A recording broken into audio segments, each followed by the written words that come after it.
being here with just so many of my friends that came out that don't go to church, or maybe I've never even heard of TBC, and they're here tonight, and my family that's here, and Paul's family that drove up from Alabama, my mom that flew in from Idaho, and I just feel really supported because my friends in my group, and some of my small group members, my husband and I, and Paul lead a small group here through TBC on Thursday nights. Yeah.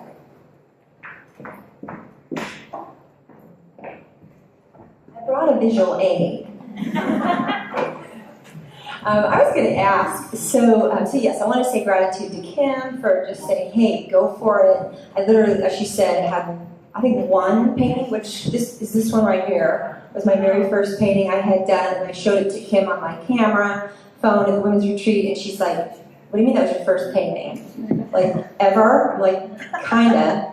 But anyway, so she's like, I want you, we'd set up a date for the show. So this was a year ago. A year ago, I got this date to do this show, and at that point, I had 2 paintings. So there's 16 paintings here. I had to paint 1 year in order to be ready for this show. So that was like painting in, I started out taking a class at, well, what happened, we moved here from California, and to be near Paul's family.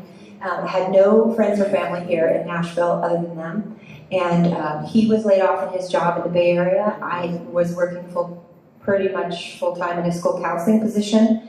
And I quit my job, we sold our house, and we drove across the country in 2012 in a Volkswagen bus to move here where we had no job and no house and kind of homeless for about 5 months. And so through that sort of homesick process of not feeling like I had a home and leaving all my friends and family and 3 generations living in California and having never, ever been to the South before, I just thought, oh my God, what did I do? And my husband said, well, maybe you need to take a class.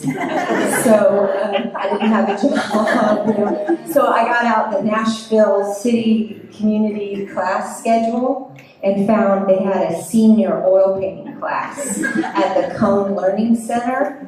And I'm like, well, this is seniors, but maybe. So I went there, and the teacher, her name is Norma. She's been doing it for 10 years, and her sister did it for 10 years before that. She's a volunteer. And I said, can I take your class? She goes, well, we won't carve, Jen.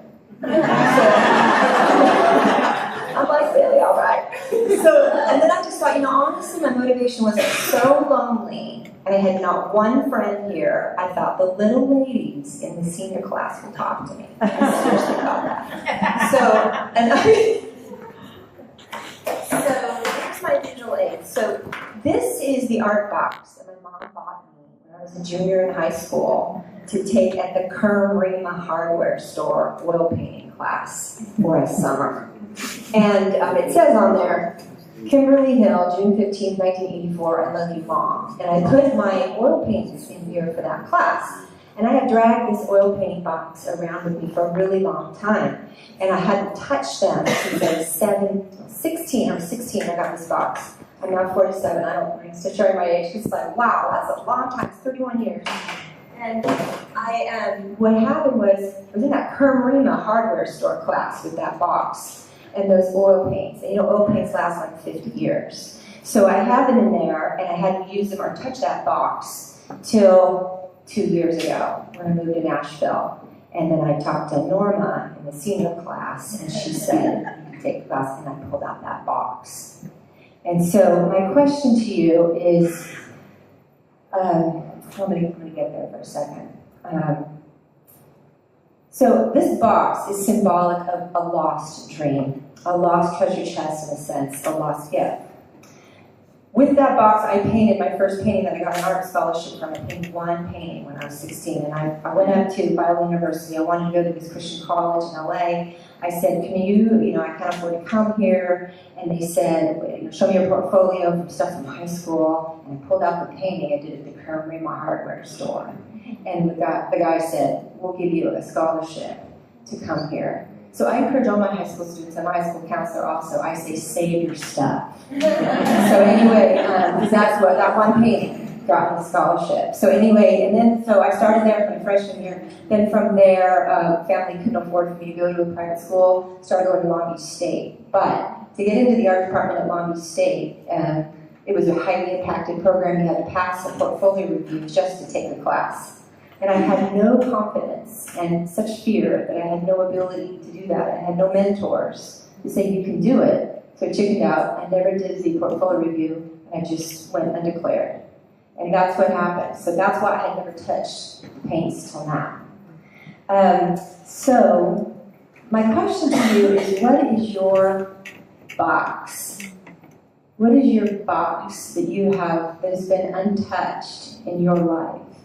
Of maybe your treasures or your gifts that, and Kim addressed this about seasons, and I agree that it's about seasons, but I think there's also things that we don't want to explore, or that we don't want to move into because of fear.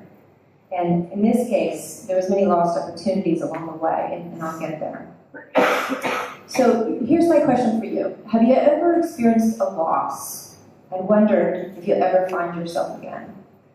Loss is a journey of self-compassion, incorporating memories and not erasing them, using them for inspiration. Have you ever wondered about your talents and gifts that have remained on the shelf for many years? So when I moved here, I was in a season of loss. And from the loss, just like spring is happening right now, I believe that made me curious. It made me look around and wonder what else there was. And I thought about the box. So, and yet there's no shame in it not being found, and not finding that, opening that treasure, or finding what's in the box. It's okay. But we all have seasons, and sometimes we have to wait. Or like Oprah says, we can have it all, but just not at the same time. And there's some of the times that I wanted this dream to come true, and it didn't. Either because of fear or because there were other dreams to fulfill first. And I'm thinking of that verse in Ecclesiastes that says there's a time and a season for everything, a time and a purpose under heaven. And He has made everything beautiful in its time. So I wanted to reflect on a couple times that it didn't happen.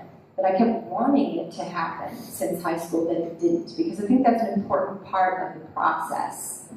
That we have sort of stops and starts along the way. And I'm not thinking this is like some big arrival or something. It's my very first show. But I think for me it's significant. Also, I wanted to mention that these pieces are all a bit autobiographical. And I have them posted and numbered. So as you walk around and you see the numbers, you can tell the order in which I painted them. And I also wrote a little thing underneath it about why I took a picture of that location and why I chose to paint that. Paintings all start out as Laguna Beach, which is where I lived for 6 years before I moved to San Francisco, and I truly missed it. And then I began painting some things here in Tennessee. Like that one in the back right corner is from Edwin Warner Nature Center. That was the first painting I painted from something in Tennessee. I liked the garden there. And then I painted this large one over here from the Richland Creek near our house, not too far from Sylvan Park. And I probably did that thing 5 times. I explained about a series of false starts. I talked about high school and going to the experience of not having the confidence to go on in college. Then I was married before. I lived in Laguna Beach, believe it or not, which is like the home of the plein air painting impressionist movement. And I lived above many famous plein air painters in their studios. And I thought, oh my God, I want to do that someday. I have the box. I got the paints. I even went and bought more paint to put in the box. I even signed up for a plein air class one of them was teaching. And I lived like right by the water and watched people out there at the beach plein air invitational. And I ended up going through a divorce, not taking the class, and never opening the box. So I'm sure stop, start, stop, start, stop, start. Then I was a singer-songwriter. I've been writing music since I was 15, playing guitar, not too similar. And that's all I ever did in California. I really had no interest in art. So what the heck, why now art? Moved to Nashville where everything's about music and you decide you want to paint. So that is kind of odd, but I don't know. I think it really became out of sort of an art therapy for myself with processing the losses I was experiencing, and we bought a house and I had no art for the walls. So I was like, why does it go to my house? That was the other thing. So I also want to tell a little bit about my normal life since I moved here. I also started a private practice. I'm a psychotherapist. I work with children and adolescents, and I do some art therapy in my practice. Started doing that a year ago. I also have a little 6-year-old daughter. So as a mother of a preschooler, I was home part-time. We were buying a house. I was adjusting to the weather, and my husband was starting a new job. So that's also all happened in the last 2 years. So the process of painting. So my goal in the future, my next step I see is learning how to do the actual plein air impressionistic style, which is an outdoor open air painting that's fresh and live and done like within 2 hours before the sun changes. So you start, stop, in 2 hours you're done. And it's very hard.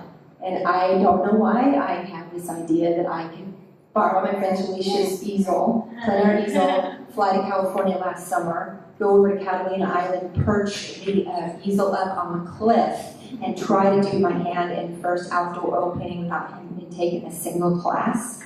Well, there's another stop-start. All those paintings sucked. Like, none of them are on these walls. All 7 of them, I about cried. I mean, you can't do it. And then I learned later, I took a plein air class with Roy Putnam this last fall.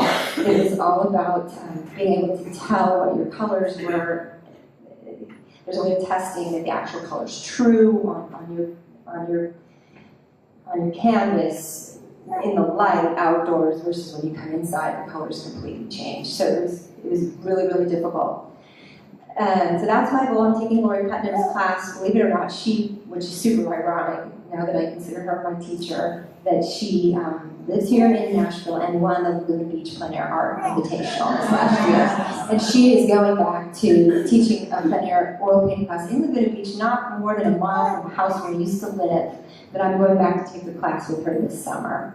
And I'm really excited about that. I still have family and friends there. And so that's kind of a dream of mine too. And so I've now gone from painting in the little seniors class, I did that for about a year, to painting on my porch, to painting on my dryer, to painting in my living room. And I thought it was kind of funny that most of these paintings would paint literally in my living room since I don't have a studio. And now I'm here in the living room, sharing with you. And I just wanted to thank some of the mentors that have been helping me now, like Talisha. Hey, Talisha, she's in my small group. I know Talisha. I like the lifeguard back there. That's a picture of Laguna Beach main lifeguard. And I'm like, it's just not right. It's not right. Come over. And this is like a month ago before the show. She's like, oh, the face. I don't know about the face. So she kind of like helped me with that, and I call these panics for people to help. My neighbor, Martika Griffin, who's also a professional painter here, one time when I was painting that one, I was scraping the canvas and the X-Acto knife went slipped through the middle of the canvas. Didn't know what to do, went over, and my neighbor came over and said, it's okay, just get some gesso, paint the back, do the thing, it'll seal itself. I'm like, I love people that know what they're doing. But anyway, the painting has really brought joy and inspiration for me, and I hope that you could view it, find a breath of sort of relaxation looking at the work, and that's what I was hoping to find when I moved here. And then I was, so is this an arrival? No, it's like a suitcase, a journey to discover what God is for my heart, for my life, and for my family day by day. My question to you is again, what's in your box? And these are gifts that we're using to give back, not only to God's people, to other people, and also giving back. If the gift is truly given from God, then in a way you're giving it back to God every time you practice it, every time you use it, every time you sing, every time you paint.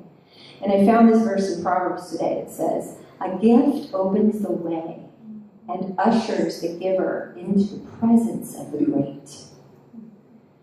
So I was thinking, when we give our gifts back to the Lord, it ushers us into the presence of the great, that he draws us actually close to him and others in the giving of the gift, and the sharing of the gift. So I just wanted to share that with you and see, open it up to any questions anybody might have. A few minutes? Yes? So how long, on average, would a painting take? You have I love that one, the big one, compared to something that seems to have a lot of detail. the beach one. Yeah, that lifeguard probably was painted in 4 hours. Just happened, just Shut really, really, up. really fast.